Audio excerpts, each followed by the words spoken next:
something on the ground, 100 euros. You will know, I need to throw something on the ground, 100 euros. If you come peace for the way will come happen. You will look for private toilet. If they come here now and say, and you see, creating value is also creating the enabling environment for that value. You can decide to say you want to do a toilet now. You can go and partner with the community of Computer Village to say, I'm trying to bring mobile toilets here. Now, I want you to support me. That's what is called carrying stakeholders along to make sure that, first of all, there is barrier to entry. Nobody can compete with you. And then they can also help you to ensure as stakeholders that your business grows. What if Computer Village people say, they will be the one to post, do not urinate anywhere in Computer Village. Fine, 500,000. Use the nearest mobile toilet. Have they helped you to promote your business? Will it be very valuable at that time? If you put it in all the corners, you'll see people they queue. And it's a neat place. You enter, say, air fresh now. You know? And good value. And to some level, you also be offering value to the Computer Village in itself, meaning that you're helping it stay cleaner. Yeah. That's what you will be selling to them. Exactly. So say, everywhere they defecate, everywhere they smell. You don't have to invest in it. Let us do the investment. Let's bring the mobile toilets. Just help us ensure that people use it. Finish. So have they created value that way? For me, it's significant value. Right? 200,000. They said they've talked about using the church premises, and they said they can use the 200,000 to buy stationaries and manage it. Now, the thing that none of you mentioned, right? We've talked about value creation. We've also said it is not a business. The opportunity is not a business. If you don't have a net positive value, meaning if your operational expense is more than your capital and operational expense is more than the income that you get, you are doing a bad business. You are doing a hobby. It's not a business. If it's not scalable, you are doing a business. You are doing a hobby. It's not a business. If your operational expense and your capex is more than the revenue, it means you are not into business. It's not a profitable venture. None of you in your presentations talked about money. How much revenue you think you can generate? I know we didn't ask, but we kind of assumed that you were going, because we talked about net positive value at the end of the day. None of you put money in your. How much are you going to make? What does that mean? That's a verbal statement now. How much? How much will you make if you pay 20 naira? How much you make? You say how much you will collect. You don't know how much. No, you said 20,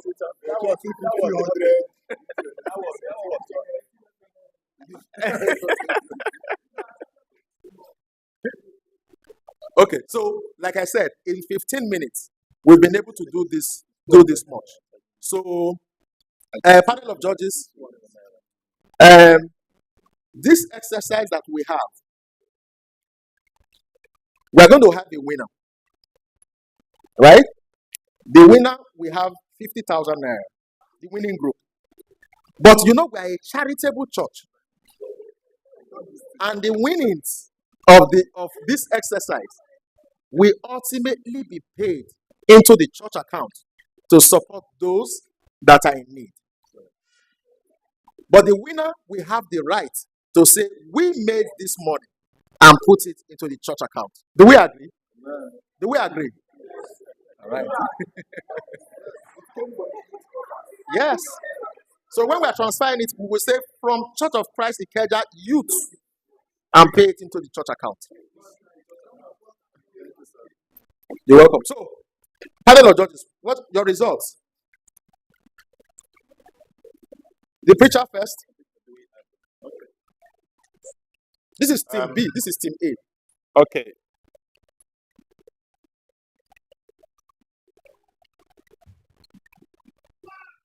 Yes, from the assessment here, Group A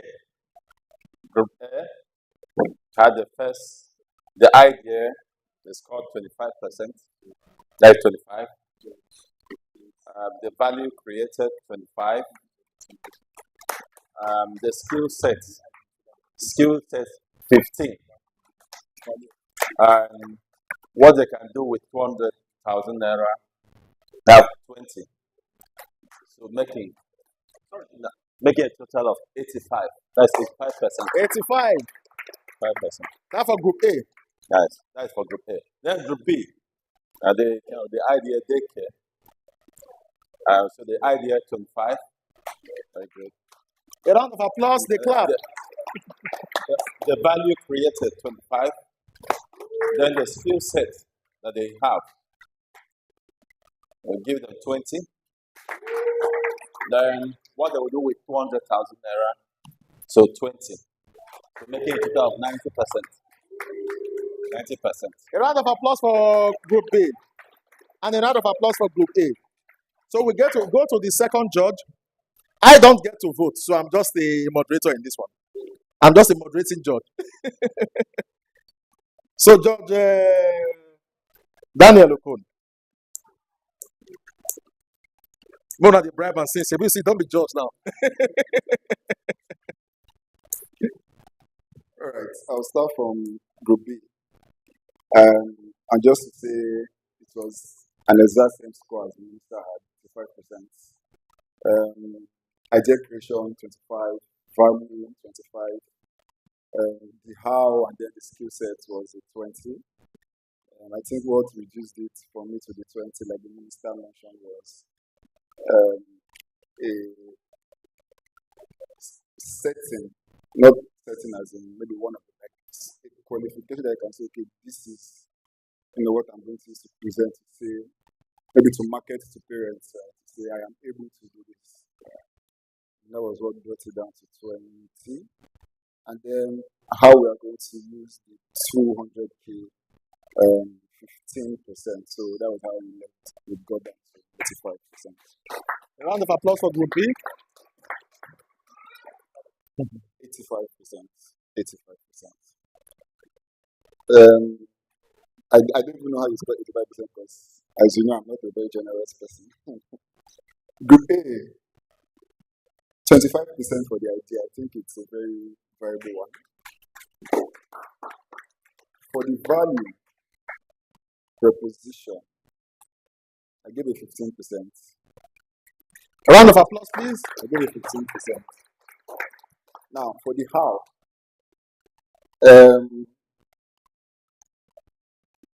where I had a challenge was, when you spoke about using the church's facility, right? And maybe I am too much in the present. And I was thinking about, wait, the church just changed the facility. Ordinarily, we didn't even allow people just even come to use it. We didn't talk about intent convincing the church. In fact, Brother Emma himself maybe a good man. Right. So They say, yeah. So there were a lot of things that were not considered. However, like we said, it's just like a 15 minutes, with much more time we could have done better.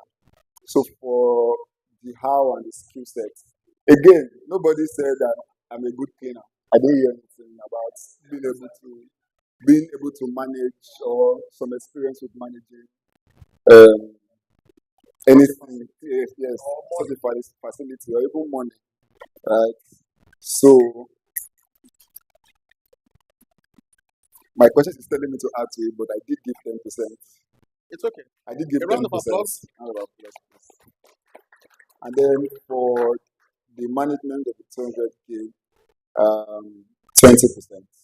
So in total, they had 70%. 70%. A round of applause. So for Group A, the preacher gave 85. Daniel gave 70. For Group B, the preacher gave 90. And then the Daniel gave 85. So we believe we have the winner. The winner for today's business idea competition is Group B.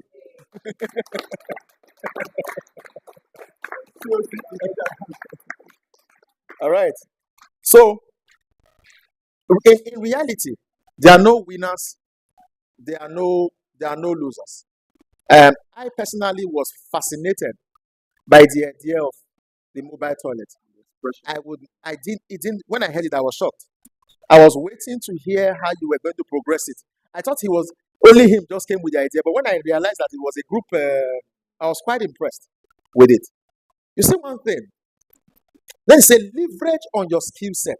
Leverage on your skill set. Half of you in this hall are tech people, have you? You're always saying tech, tech, tech, tech, tech. None of you remember tech in your approach to executing it. Are you not? But do you notice? Eh? So if you are a tech person, it means you can be a social media person. Say they talk about stock option, stock option. Then I first start with the how now to advertise and to ensure say people go know for here. You don't need stock option to help them do that one. So that's why I said these ideas that we have, we can note ourselves down. I would like us to have another session, maybe before, just to deliberate on it more again. And before then, we'll just share some pointers again to say, look at it, let's now dimension this a bit further, and then see what we can come up with. You know, that's my thinking. So in a very short while, I believe both parties you've all done well. I close by saying the entrepreneurial journey is not an easy one. As we can see, it is not a day's job, and very importantly, it is not dependent on the brilliance of one man.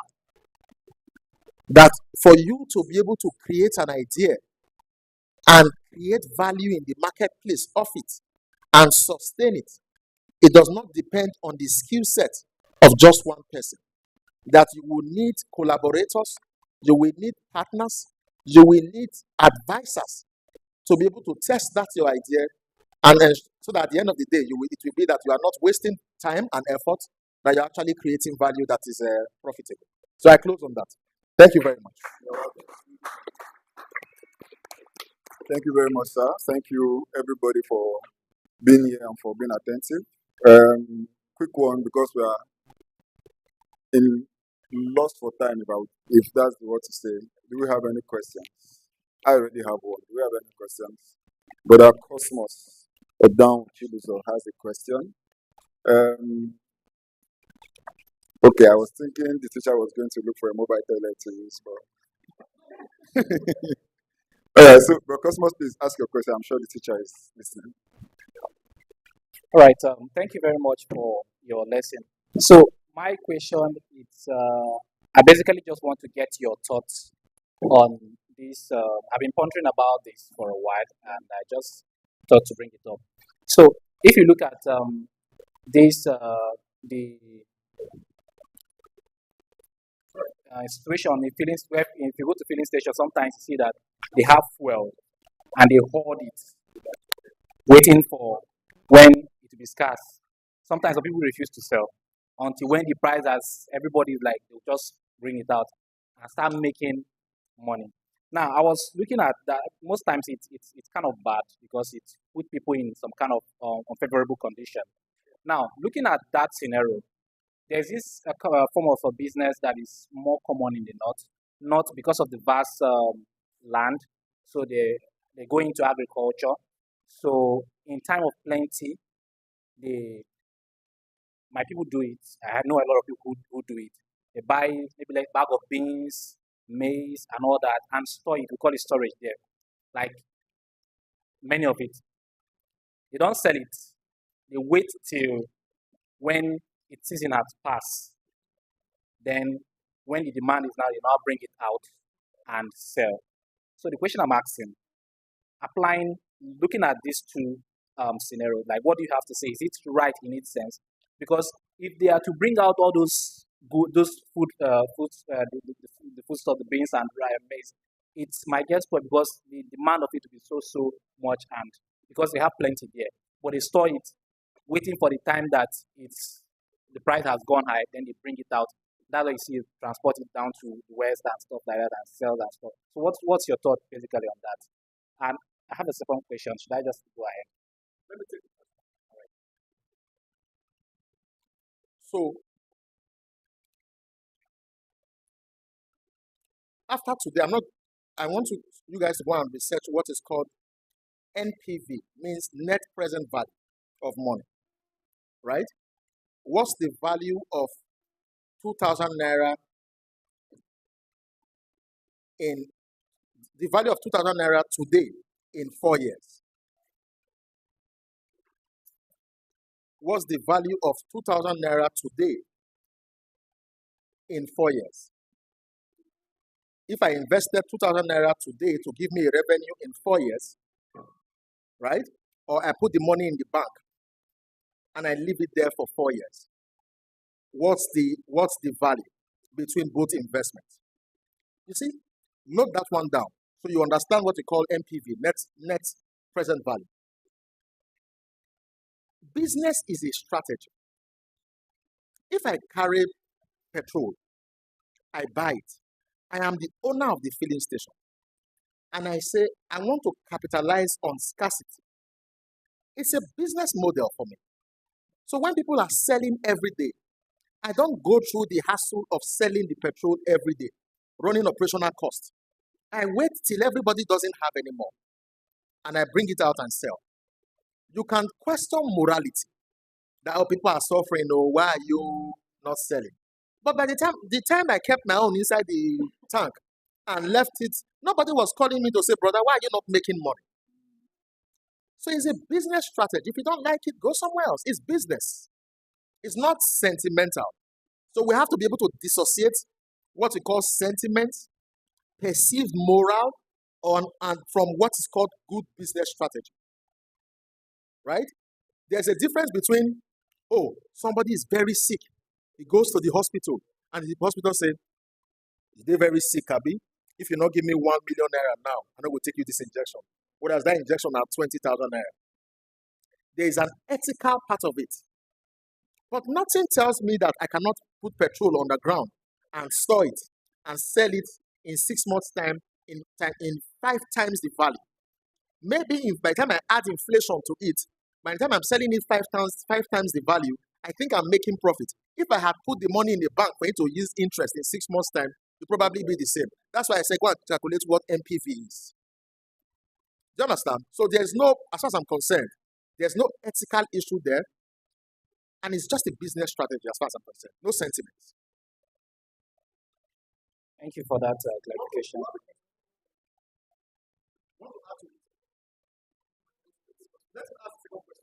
Okay, so just the second one. So the second one is basically solely in the choice of business one goes into. As someone who would want to go maybe to in real estate, let's say for instance somebody have a desire for building, just build and give out for rent and stuff like that. Now I was looking at it, and if something happened, when I traveled, I noticed. Imagine somebody, a Christian, builds like let's say a guesting hotel where people come in to come pass the night and then go out. Looking at the situation, what goes on, sometimes you see most of the Yahoo guys who have money, they come, they do illicit things in your thing. People bring ladies, come have sexual intercourse, and it's maybe considering the location where it is, it's kind of those are your customers that are in that particular vicinity. Those are the people who come for your product. Now, looking at it in the Christian perspective, like you have social thing and you are allowing such kind of immoral thing going. Like, what's basically your thoughts on this? So Christians have to be careful the kind of businesses that they enter. You have to be as careful as possible to ensure that your business is not an encouragement for immorality. Emphasis on the word encouragement, on the phrase encouragement for immorality. But let's say I am investing hundreds of millions to build houses that I will call shortlets. Abroad, they call it not be Airbnb that they call them. Abi, when I was building the house, did I say, Yahoo boys, I'm building this house for you people though? Did I go to the internet to say shortlet for Yahoo boys or for people that are carrying chicks? Did I do that? I'm renting out a shortlet apartment. People leave their homes and say, these children won't kill me. Madam, enter car, more go stay one shop for 1 week. We want to be able to cook for ourselves. We just want to be. It's not a hotel stuff. And I want to stay in a furnished apartment. And we go and stay 1 week, and then we come back home. Are we doing prostitution in the hotel, in the place?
All right, thank you.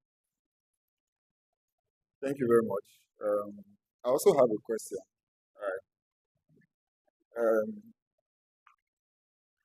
So there are some of us, I don't want to say a lot of us, some of us that already have business ideas. I know I've spoken with Sister Tina before, and we talked about, selling a unique type of food, within the computer village, especially the fact that people are always selling regular food, rice and beans, and only specialize in one um, food business and that. I know I've spoken severally with Sister ID about several different business ideas and all that. Currently, I'm also sitting on one idea that I have had for quite a while, not since spoken to people and asked them about the ideas to give feedback, spoken to project managers and business owners about the idea. But notice that at the end of the day, right, some of the time we don't, if most of the time, we do not then venture into this business, we do not then express these ideas, right? I want to believe that the main cause is fear and uncertainty, right? Like most time we are afraid of, going into something that probably we've not tried before. We're not certain of how well it will go, where to take us, so and all that. And then sometimes it might even mean leaving what you already hold on to that is sustaining you and all that. My question is, what now should be, if there should be, an encouragement to venture into business to express these ideas, right?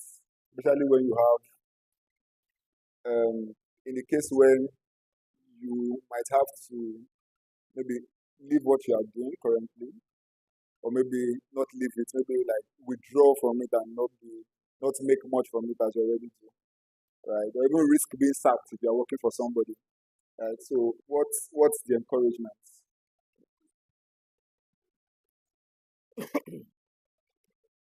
Turn off the camera.